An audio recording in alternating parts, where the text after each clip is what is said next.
रसानां छन्दसामपि मंगलानां च कर्तारौ वंदे वाणी विनायकौ।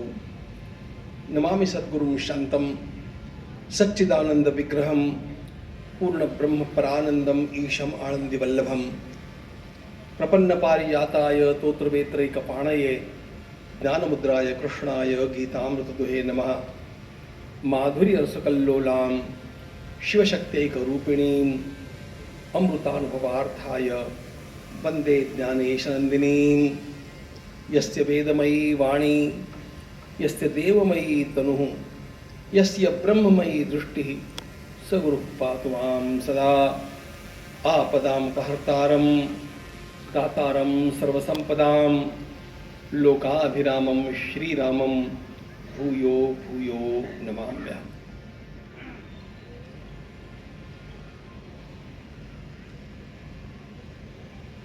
अभी अभी हमारे जैन धर्माचार्य महाराज ने कहा कि राष्ट्र की सेवा सर्वोपरि सेवा है। राष्ट्र तीन बातों से बनता है: भूमि, समाज और परंपरा। यह मैं इसलिए कह रहा हूं, जिस भूमि के ऊपर हम लोग आज बैठे हैं उस पुणे की भूमि की सर्वोपरि सेवा छत्रपति शिवाजी महाराज ने की है।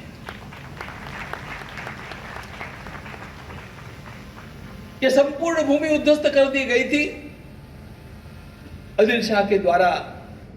यहां पर पूरा पूरा वीरान निर्माण कर दिया गया था। धन्य है भगवती राजमाता जिजा माताजी, जिन्होंने अपने छोटे पुत्र शिवबा के हाथ में सोने का हल देकर के इस भूमि को पुनः पुनरुज्जीवित किया और सर्वप्रथम यहां पर लोगों को बसाने के पूर्व गणपति के मंदिर की स्थापना शिवाजी महाराज ने की। इस भूमि की सेवा उन्होंने उस समय की, इसलिए इस भूमि के ऊपर बैठ करके हम लोग सेवा का चिंतन कर पा रहे हैं। हमारी संपूर्ण परंपरा हम लोगों के लिए सर्वोपरि आदेश देती है, सेवा का आदेश देती है।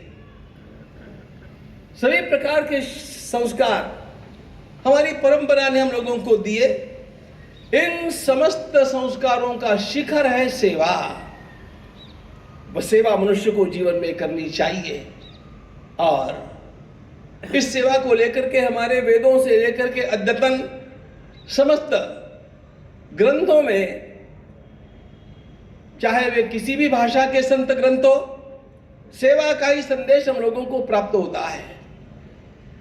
जय जय भेटते भूत तेटे मानिजे भगवंत, हा भक्ति योग जान निश्चित जान माझा। हा भक्ति योग निश्चित जान माझा। मेरे सामने आने वाले हर व्यक्ति के भीतर मैं परमात्मा का अंश देख करके उसकी सेवा के लिए समर्पित हो जाऊं, यह संदेश हम लोगों को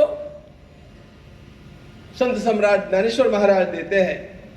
तो गोस्वामी जी के पास जब जाते हैं तो वे कहते हैं, सो अनन्य जाके यसी मति न टरई हनुमंत, मैं सेवक सचराचर रूप स्वामी भगवंत।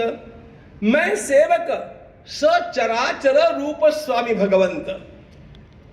मित्रों, एक बात जाननी चाहिए, हिंदू आध्यात्मिक सेवा प्रतिष्ठान जब यह कार्य कर रहा है तो इस बात को हम लोगों को ध्यान में लेना चाहिए कि हिंदुत्व की दृष्टि ही सेवा की दृष्टि है और वह दृष्टि समाज सेवा के रूप में नहीं है। तो सेवा को हम लोगों ने परमात्मा की सर्वोच्च पूजा माना है, क्योंकि हम उस एक प्रभु को सर्वत्र देखते हैं। यो माम पश्यति सर्वत्र सर्वंच मयि पश्यति। जब पूजा करने के लिए बैठते हैं तो संपूर्ण विश्व को अपने ठाकुर में देखते हैं और पूजा करके उठते हैं तो अपने ठाकुर को सारे विश्व में देखते हैं और उस विश्व की पूजा परमात्मा की पूजा के रूप में करते हैं। समर्थ रामदास स्वामी ने कहा, नारायण असे विश्वी त्याची पूजा करीत दावी। मुख्य बात, हम जब भी सेवा करने निकलते हैं, वो सेवा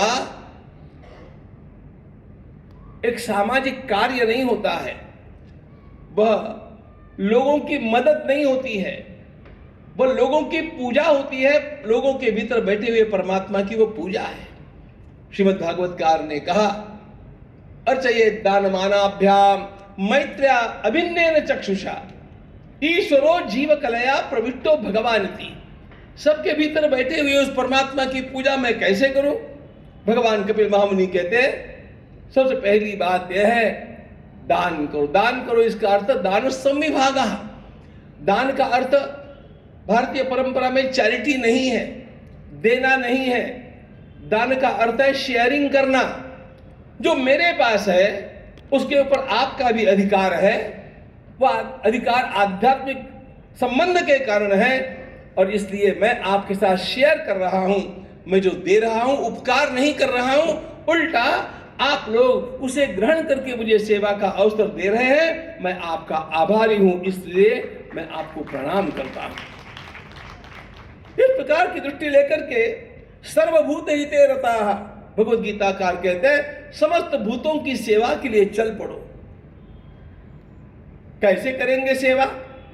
भगवद गीता के एक श्लोक में सेवा कैसे करें, सेवा करने से क्या मिलेगा, सेवा में दृष्टि क्या रहे और क्या करें, ये चारों बातें एक श्लोक में प्राप्त होती है।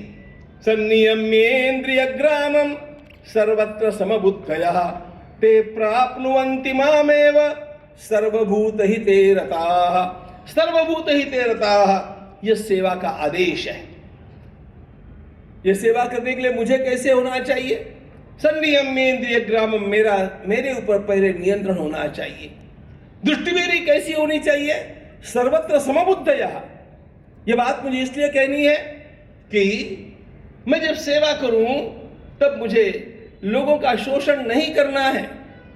हिंदुओं के द्वारा, हिंदू धर्मपीठों के द्वारा, हिंदू आचार्य मठ मंदिरों के द्वारा की जाने वाली सेवा और आक्रामक धर्मों के द्वारा की जाने वाली सेवा के अंतर को समझिए।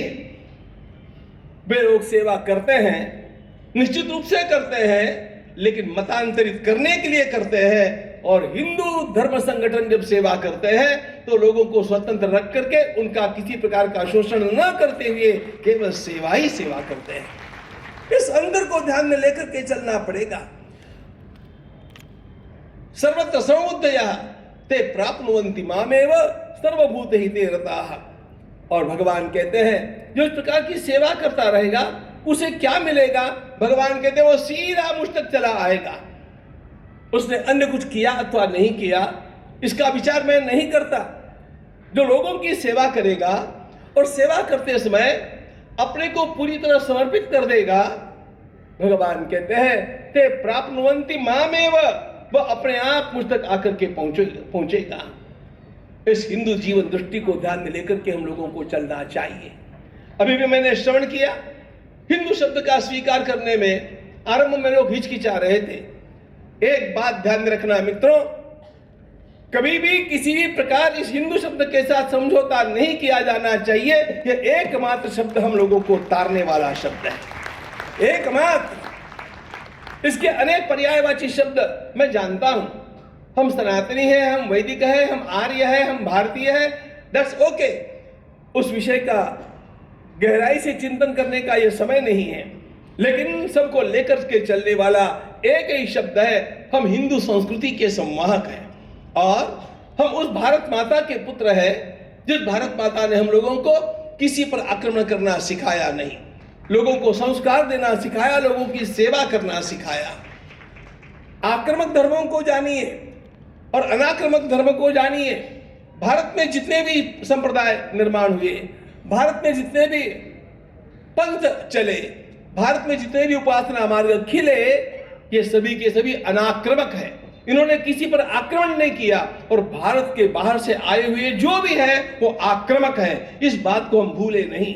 और इसलिए इन आक्रामकों के द्वारा की जाने वाली सेवा, ये हमारा एक्सप्लॉयटेशन कैसा है, और भारतीय लोगों के द्वारा की जाने वाली सेवा, ये विशुद्ध सेवा कैसी है, यह हमारे ध्यान में आनी चाहिए बात। और इसलिए बहुत आनंद है कि इन सब लोगों ने मिलकर के इन सब लोगों को एक हिंदुत्व के अम्ब्रेला के नीचे, हिंदुत्व के छत्र के नीचे ला करके उसका प्राकट्य किया। वास्तव में हम लोग अपनी परंपरा से सेवा करना भूल जाना, सेवा करना प्रदर्शन नहीं करना, सेवा करना विज्ञापन नहीं करना, इन्हीं संस्कारों में पले। इसलिए कभी भी इस प्रकार का विज्ञापन नहीं किया गया, एकत्र लाकर के दर्शाया नहीं गया। लेकिन आज का जमाना ऐसा है मित्रों, लोगों को ये जानकारी पहुंचाए बिना लोगों को पता भी कैसे चलेगा। इसलिए जिन्होंने यह आयोजन किया है उन सारे संयोजकों का, आयोजकों का मैं अंतःकरण पूर्वक अभिनंदन करता हूं कि आपने अत्यंत योग्य कार्य किया। नई पीढ़ी के अंतःकरण में यह भाव जागृत होने लग गया। बाहर से लोग आते हैं, कैसी कैसी सेवा करते हैं। हमारे मठ मंदिर, हमारे धर्माचार्य क्या करते हैं? अरे कैसे कैसे सेवा में लगे हुए हैं हमारे धर्माचार्य। आसेतु हिमाचल सर्वत्र आप इस दृश्य को देखेंगे, लेकिन वह एकत्रित रूप में दिखाना आवश्यक था। यह कार्य आपने किया, यह अत्यंत महत्वपूर्ण कार्य है और इस कार्य के लिए आप सभी का अंतःकरण पूर्वक अभिनंदन है। हिंदुओं की यह जीवन दृष्टि सुंदर अवसर तो है, समाज को एक दृष्टि देने की आवश्यकता है। सेवा केवल दान धर्म करने से नहीं की जाती, सेवा केवल रोगी की नहीं की जाती, सेवा सुबुद्ध लोगों की भी करनी आवश्यक है। सेवा का अर्थ क्या है? सेवा एक किसी क्रिया का नाम नहीं है। अनुकूल्य न वर्तनम सेवा, यह सेवा की व्याख्या है। जिस समय समाज पुरुष को जिस प्रकार की आवश्यकता होगी उस समय उस प्रकार की आवश्यकता को पूर्ण करना, यह सबसे बड़ी सेवा है। आज भारत की एक सेवा आवश्यक है और वो सेवा है जाति पाति से ऊपर उठ करके हम लोगों को एक हिंदुत्व की आराधना करने के लिए एकत्रित होना चाहिए, वो जानना चाहिए और इसलिए हिंदुओं की संख्या में वृद्धि भी करते रहना चाहिए। ये देश मेरा है, इस देश की परंपरा मेरी है, इस परंपरा के लिए मैं समर्पित हूं। इस भावना से हमारे सरदार भगत सिंह जी से लेकर के कितने कितने नाम गिनाऊं, स्वातंत्रवीर सावरकर तक, सब लोगों ने एक ही बात कही कि मां आपके वैभव को इसी प्रकार बनाए रखने के लिए हमारा जीवन समाप्त हो जाए, कितने कितने जन्म लेकर के हम आवे लेकिन पुनः आपकी ही सेवा करें, तेरा वैभव अमर रहे मां, हम दिन चार रहे न रहे। मित्रों ध्यान रखना, यह परमात्मा का देश है, यह परमात्मा की संस्कृति है। इस संस्कृति ने हम लोगों को संपूर्ण विश्व के कल्याण की दीक्षा दी है। विश्व का कल्याण करना होगा तो भारत को समर्थ बनना पड़ेगा और भारत को समर्थ करना होगा तो हिंदुओं को समर्थ बनना पड़ेगा। हिंदुत्व का एक नव जागरण करना पड़ेगा। ये नव जागरण करना होगा तो कहां से प्रेरणा मिल सकती है? वो प्रेरणा देने वाला जो शहर है उसी का नाम पुणे है, पुण्यपत्तन है, क्योंकि ये शिवाजी महाराज ने बसाया हुआ देश है। संपूर्ण देश को शिवाजी महाराज की दृष्टि देना, संपूर्ण देश में शिव चैतन्य का जागरण करना, यही हमारे विजय का खास उपाय है। इसको लेकर के चलना पड़ेगा, क्योंकि छत्रपति शिवाजी महाराज ने केवल उत्सर्ग नहीं किया, केवल त्याग नहीं किया, विजय की आकांक्षा दी। हम जीत करके रहेंगे, हम जीतने के लिए लड़ेंगे। जीतेंगे तो हम मरेंगे नहीं, हम जिएंगे और मारेंगे और जीतेंगे। जीतने के लिए हम हैं। यह दृष्टिकोण जीवन में अत्यंत आवश्यक है और यह दृष्टिकोण यदि कहीं से सर्वाधिक प्राप्त हो सकता है तो वो मेरे इस पुणे से प्राप्त हो सकता है कि यह पुणे छत्रपति शिवाजी महाराज के द्वारा उनकी माता के आदेश से बसाया हुआ, पुनर्वसित किया हुआ नगर है। यह दृष्टि आप लोगों को प्राप्त हो, मुझे भी प्राप्त हो और हम कभी कभी नहीं, रात दिन इस सेवा में समर्पण के साथ लगे रहे और गुनगुनाते रहे। देश से है प्यार तो, देश से है प्यार तो, देश से है प्यार तो, हर पल ये कहना चाहिए, मैं रहूं या ना रहूं, भारत ये रहना चाहिए, भारत ये रहना चाहिए। भारत माता की जय।